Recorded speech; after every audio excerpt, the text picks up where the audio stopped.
Assalamualaikum warahmatullahi wabarakatuh. Kami dari kelompok 5 ingin menjelaskan tentang penggolongan obat. Halo semuanya, sebelumnya perkenalkan nama saya Siti Fitriani. Di sini saya akan menjelaskan tentang golongan obat. Kalian tahu nggak bahwa golongan obat menurut Perundang-undangan Indonesia dibagi menjadi 8 golongan.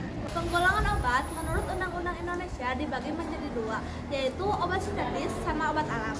Obat sintetis dibagi menjadi 5, di antaranya ada obat bebas terbatas, psikotropika, obat keras, sama narkotika. Dan obat alami dibagi menjadi 3 bagian, di antaranya obat jamu, OHT, sama fitofarmaka.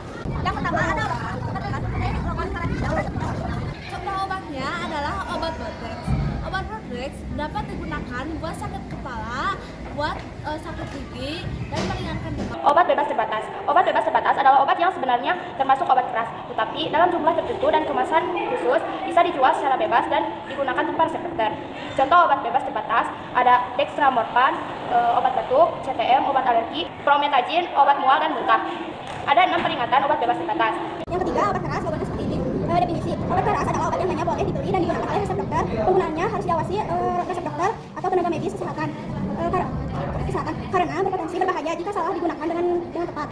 Contohnya amoxicillin adalah jenis antibiotik yang mengobati infeksi yang disebabkan oleh bakteri. Yang keempat ada obat narkotika, bagiannya seperti ini. Narkotika bagaikan pisau bermata dua, di satu sisi merupakan obat atau bahan yang menggunakan di bidang pengobatan atau pelayanan, kesehatan dan perkembangan ilmu pengetahuan. Nomor 5, psikotropika. Obat psikotropika, logo lingkaran merah dengan huruf P dan garis putih hitam. Menurut Undang-Undang RI Nomor 5 Tahun 1997 tentang psikotropika, definisi zat atau obat baik alamiah maupun sintetis, bukan narkotika yang bersifat psikoaktif melalui pengaruh selektif pada susunan saraf pusat yang menyebabkan perubahan khas pada aktivitas mental dan perilaku. Penggolongan psikotropika bagi menjadi 4 golongan. Manfaatnya bisa dijadikan untuk terapi dan ilmu pengetahuan dan penelitian lainnya. Contoh obatnya yaitu seperti Clozapam.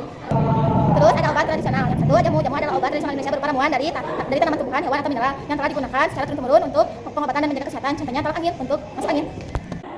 Fitofarmaka, sekian obat bahan alam yang telah dibuktikan keamanan dan khasiatnya secara ilmiah dengan uji praklinis pada hewan dan uji klinis pada manusia. Bahan baku dan produk jadinya telah distandarisasi sehingga khasiatnya sudah terbukti secara ilmiah. Contohnya Stimuno.